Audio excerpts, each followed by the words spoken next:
If you were to find yourself in the city of Pripyat, in the northern region of Ukraine, you will be presented with row upon row of what appears to be photocopies of the same apartment block, sidewalks, roads, and parks.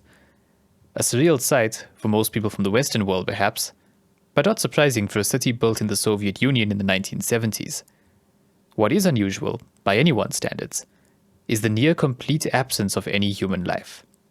Pripyat, once home to nearly 50,000 people, has been gradually overrun by trees, fauna, wild animals, and birds. It can safely be considered the most bizarre nature reserve anywhere on Earth. Welcome to Final Approach, and in this episode, we'll be looking at the Chernobyl nuclear disaster. The word Chernobyl has become synonymous with the dangers of nuclear power generation. In fact, it's become synonymous with calamity and disaster in general. Before diving into what happened on the 26th of April 1986, it's best to set the stage on which it took place. For nearly half a century, the centerpiece of the Cold War was nuclear energy. Whether for weaponry or electricity generation, the power of nuclear reaction is what loomed largest over both sides of the Cold War. Following World War II, the USA was the only nation in possession of nuclear weaponry, having been developed as a joint effort with the United Kingdom, France, and Canada. That changed on the 29th of August, 1949.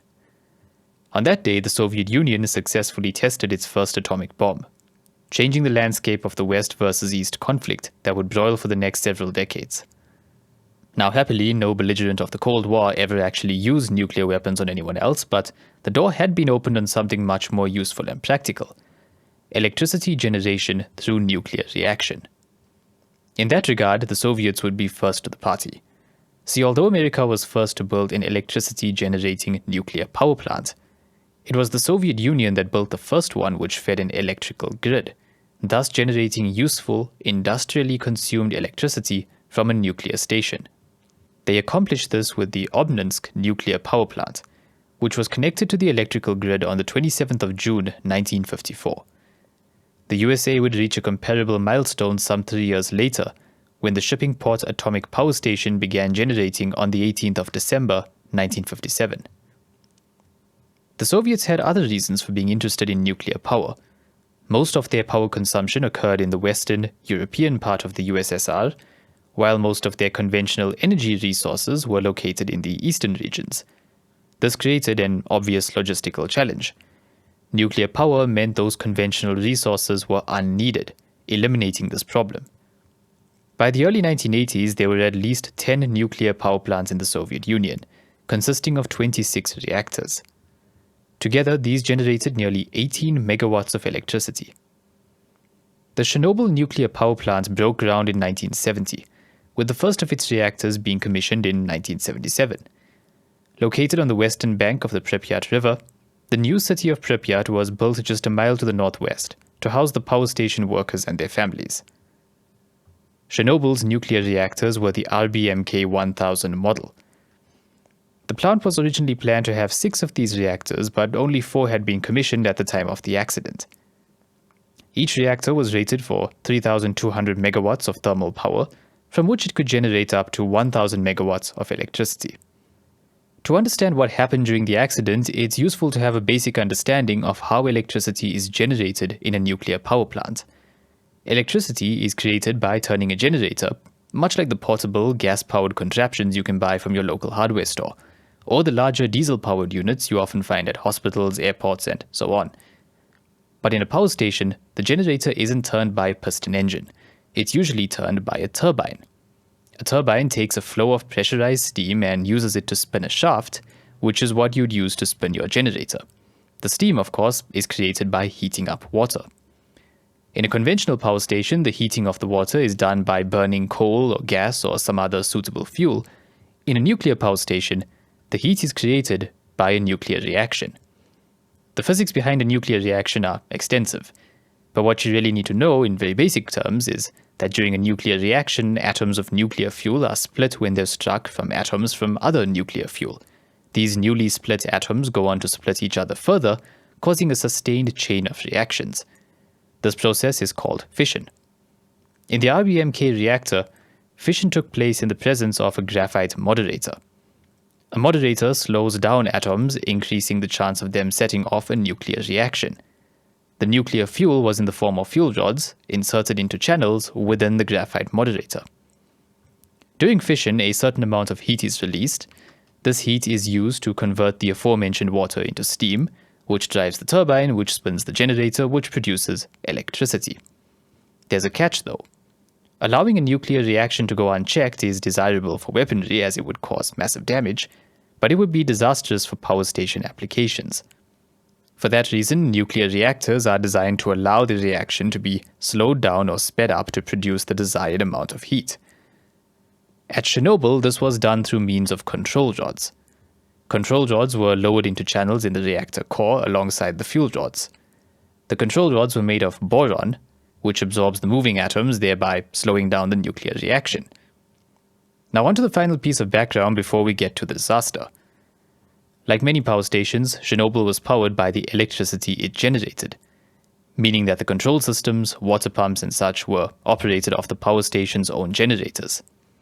In the event of there being a reactor failure of some kind, each reactor was equipped with 3 diesel-powered generators which supplied backup power. Trouble is, these generators took a little over a minute to reach full speed and generate the electricity needed to run just one main water pump. This was a problem. The water passing through the reactor, as discussed a few moments ago, was heated and turned into steam. In doing so, it was also transporting heat out of the reactor core. Even in the event of a reactor being shut down, the core would still produce decay heat, a byproduct of the fission process. Without feed water entering the core, this heat could cause the core to overheat and possibly even melt down. For this reason, the time taken by the diesel generators to get up to full speed was considered a safety risk. A plan was hatched to mitigate this risk. In the event of a reactor shutting down, stopping the flow of steam to the turbine, it was thought that the momentum of the turbine could continue turning the generator long enough to provide electricity until the backup diesel generators kicked in. Testing this theory required shutting off steam to the turbine and monitoring the performance of the generator as it wound down. This test was attempted 3 times at Chernobyl, in 1982, 1984, and 1985. For various reasons, each test had failed to produce the desired results. The test was then scheduled for a 4th time, the 25th of April, 1986. That's correct. One of the worst accidents in human history occurred during a safety test. The test got off to a rocky start. It was planned for the day shift of the 25th of April. However, during the course of the day, another power station unexpectedly went offline. Since doing the test involved running down the reactor number 4 to around 700 megawatts, the Kiev grid controller informed Chernobyl that they could not proceed since their power generation was needed to meet peak demand on the grid. The day shift ended, and just after 11 p.m., the grid controller allowed Chernobyl to reduce its power output. By the time the test actually happened, the evening shift had departed as well, which left the night shift to run the test despite them having little time to prepare for it. So the test procedure began. Reactor number 4 would be run down to between 700 to 800 megawatts. It would be safer to perform the test from low power output since it was only the turbine and generator being tested. Once the power had been reduced, the steam to the turbine would be shut off. Thereafter, the generator performance would be monitored to confirm if it could bridge the problematic power gap. In the control room was Anatoly Dyatlov, Deputy Chief Engineer of Chernobyl. The night shift supervisor was Alexander Akimov. The operator was Leonid Toptanov. As the Deputy Chief Engineer, Dyatlov outranked all of the other men in the control room that night. Shortly after midnight, Reactor 4 had been powered down to 720 megawatts. What none of the operators realized was that Xenon-135 was building up in the reactor core. Xenon-135 is a byproduct of fission and inhibits the nuclear reaction. Typically, it's burnt off fast enough to avoid causing any problems, but at reduced heat output, the xenon continued to build up in the reactor core, causing power to drop even further. This is known as reactor poisoning.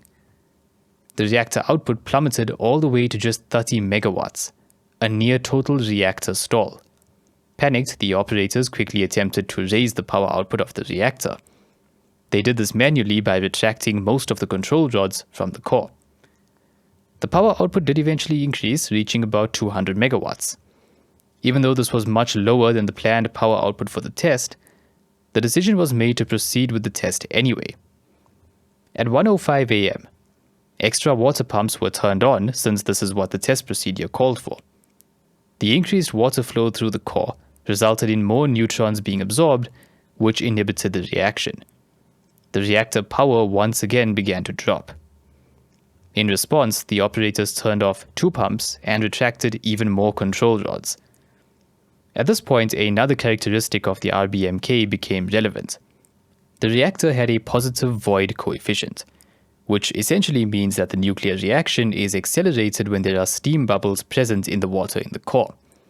This would increase heat in the reactor core, which would create more steam bubbles and so on, potentially leading to a reactor meltdown. Unless, of course, the water was being adequately circulated through the rest of the loop, passing through the turbines, cooling towers, and condensers.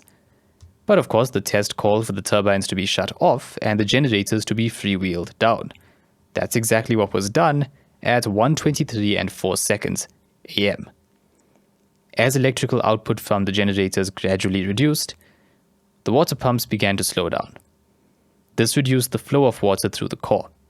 This, in turn, resulted in the water being further heated, causing more steam bubbles in the core. At 1:23 and 40 seconds a.m., an emergency shutdown was initiated by the operators pressing a button marked AZ5. The button lowered all control rods into the core intended to shut down the reactor entirely. This button might have been pressed due to an unexpected power increase, or simply to shut down the reactor at the end of the test as planned. The reactor was due to undergo planned maintenance once the experiment was over. Here, yet another characteristic of the RBMK-1000 is relevant. The control rods, meant to slow down the reaction, were made of boron. However, the tips were made of graphite, a nuclear moderator which promoted the fissile reaction rather than slowing it down. They were designed this way to boost the reaction while being retracted up and out of the core. But of course, this also meant the control rods would boost the reaction when they were inserted into the core, which they did. Upon the control rods entering the core, the power output of the reactor spiked. The control rods also displaced what water was remaining in the bottom of the reactor. The resulting power spike caused the reactor to overheat, rupturing some of the fuel channels. This, in turn, caused the adjacent control rod channels to collapse, jamming the control rods in place, where their graphite tips continued to accelerate the nuclear reaction. The reactor was rated at 3,200 megawatts. The final power output of Chernobyl's reactor number 4 will likely never be accurately determined. What is known is the final reading displayed in the control room: over 30,000 megawatts. A few seconds after the power spike began, the first explosion occurred. This was likely a steam boiler exploding due to being overpressurized. This explosion would have ruptured more fuel channels and damaged coolant channels carrying water into the core. A second, far more powerful explosion occurred moments later. This blasted a large portion of the core upward and annihilated most of the structure surrounding the reactor hall. From the outside, the building appeared to have been ripped open with a can opener. A lethal dose of ionizing radiation is estimated to be 500 roentgens over 5 hours. Following the disaster, radiation in certain parts of Chernobyl's Reactor 4 building were in excess of 5.6 roentgens per second, or 20,000 roentgens per hour. Many of the victims in and around the building received lethal doses of radiation in less than a minute. Unfortunately, most of the dosimeters on hand only read up to 3.6 roentgens per hour. This led many to believe that the radiation levels were far lower than they really were. In the immediate aftermath of the explosion, flaming material had landed on the roof of reactor number 3. Nikolai Fomin, the chief engineer of the Chernobyl Power Station, forbade reactor number 3 from being shut down. Instead, workers were given respirators and iodine tablets and told to continue working. The chief of the night shift in reactor 3, Yuri Bagdasarov, would ultimately ignore his orders and shut down the reactor anyway. Extinguishing the fire caused by the explosion was considered the first priority following the incident. The firefighters who were first on scene were given little information about the nature of what they were responding to. Many believed that they were fighting a conventional fire. Several would die over the next few days, having ventured right up to the destroyed reactor in an effort to douse it with water, and receiving lethal doses of radiation in the process. Some went up ladders and into the remains of the building, and were never seen again. Descriptions of the effects of radiation poisoning have been shared over the years by some of these victims' families. Most of these descriptions are, frankly, too graphic to relate in what is intended to be a family-friendly show. Upon their death, many of these first responders' bodies were so radioactive that they were buried in sealed lead coffins, over which several feet of concrete were poured. Incredibly, the city of Pripyat was not immediately evacuated. Senior management of the Chernobyl plant determinedly insisted that the explosion and fire had been minor incidents and denied that the reactor core itself had exploded. Among these were Deputy Chief Engineer Dyatlov, Chief Engineer Fomin, and Plant Director Viktor Brukyanov. In fact, Dyatlov sent several operators to the reactor hall to manually insert the control rods and get the water pumps running. Many of these men received fatal doses of radiation and died in the days and weeks to come. Among them were supervisor of the night shift, Akimov, and operator Toptonov. Whether this was because of some kind of shock-induced denial or genuine belief that the RBMK reactor could not explode will likely never be known for certain. It was only 36 hours after the initial explosion, when the true gravity of the situation had become undeniable, that Pripyat was evacuated. Columns of buses were sent into the area to evacuate the nearly 50,000 residents. People were advised to take only the bare necessities since the evacuation was only expected to be temporary. This resulted in most personal belongings being left behind, which is why there are so many haunting pictures taken by those who've visited the area years after the fact. In the immediate aftermath of the disaster, there were two particularly daunting tasks, each of which required extraordinary bravery from the people who undertook them, and, at the time at least, acceptance that they may well be sacrificing themselves entirely.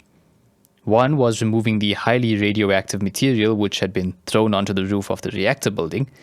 The rooftop itself was now lethal to humans. Robots from Germany and Japan were used to push radioactive debris off the roof and into the remains of the building. This was a futile exercise. The radioactivity ruined the electronic circuitry of these devices and quickly rendered them useless. The solution was a grim one. Human beings, mostly soldiers of the Red Army, were sent onto the rooftop. They were to spend no more than 90 seconds shoveling as much material as they could. In these 90 seconds, they would receive nearly the entire safe lifetime dose of radiation allowable for human beings. The other major concern was the buildup of water in the cooling pools below the reactor. These pools were intended to be used for emergency cooling of the reactor and condensation in the event of a steam pipe rupturing. After the explosions, these pools were filled to the brim thanks to the rupturing of cooling water pipes and the firefighting water that had been poured on the reactor for hours on end. Meanwhile, the reactor fuel was burning its way through the base of the building. If it reached the water pools, it would cause another steam explosion, dispersing even more radioactive material. The pools needed to be drained before this happened. However, the drain valves could only be accessed from within the building in a flooded corridor. 3 men volunteered to do it: Alexei Anenenko, Valery Bezbalov, and Boris Baranov. They knew they would be heading into a pitch-black network of corridors and pipelines, now flooded with what was presumed to be highly radioactive water. They knew that their participation was highly likely to kill them. They did it anyway. All 3 men did in fact survive. Baranov died in 2008 of heart failure. 32 years after their actions, they were all awarded the Order of Courage by the President of Ukraine in 2018. Like the rooftop cleanup and the draining of the water pools, there were many stories of heroism and sacrifice in the cleanup following the disaster. It's reasonable to assume that even more have been lost to time. Ultimately, the cleanup operation involved an estimated 600,000 people, many of whom had to fight to be recognized for the role they played. Vehicles used in the cleanup were abandoned in vast vehicle graveyards containing trucks, cars, fire engines, and helicopters. Hunting parties were sent into Pripyat to kill any surviving animals, as they were assumed to be radioactive. Janitors were sent from building to building to dispose of perishable foods. Helicopter pilots repeatedly flew to the reactor to dump material over the exposed core in an attempt to inhibit the nuclear fuel. a team of coal miners built a tunnel beneath the reactor building to install a cooling system. The Soviet Air Force sprayed water to mimic rainfall to contain the spread of radioactive material into Belarus.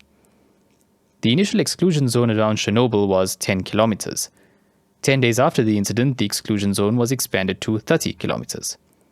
For the last 35 years, the Chernobyl Nuclear Power Plant exclusion zone has remained. The death toll of the Chernobyl disaster is notoriously difficult to establish. In the days and weeks following the accident, less than 50 people are known to have died as a direct result of radiation poisoning. By the mid-2000s, several thousand people were estimated to have developed thyroid cancer as a result of radiation exposure. The final numbers are predicted to be in the tens of thousands. Meanwhile, the exclusion zone has gradually been seceded to nature. Plants and trees have eclipsed the generic, boxy apartment blocks. Weeds have sprouted through the asphalt and sidewalks. Animals roam what is now an untamed wilderness. Genetic mutations in plants and animals inside the exclusion zone are thought to occur at a rate 20 times higher than average. Sticking out of the landscape is a hulking sarcophagus-like structure around reactor number 4. Its official name is the Chernobyl News Safe Confinement. It is the second such structure surrounding the reactor, the first having been built in 1986 and replaced in 2019. The Chernobyl disaster had churned radioactive material across Europe. One of the first signs of trouble noticed by the outside world was radiation detected at a nuclear power station 1,000 kilometers away in Sweden. Radioactive material was rained down as far away as the northern United Kingdom. Chernobyl fueled and continues to fuel anti-nuclear sentiment around the world by various activists. But beyond the direct human and environmental impact of the disaster, Chernobyl's most historically significant toll was perhaps upon its own government. The incident was a source of humiliation and scandal for the Soviet Union. After all, the disaster represented negligence and failure on nearly every level, from the design of the nuclear reactors themselves to the scarcely believable immediate response to the explosions, to the denial and secrecy of the aftermath.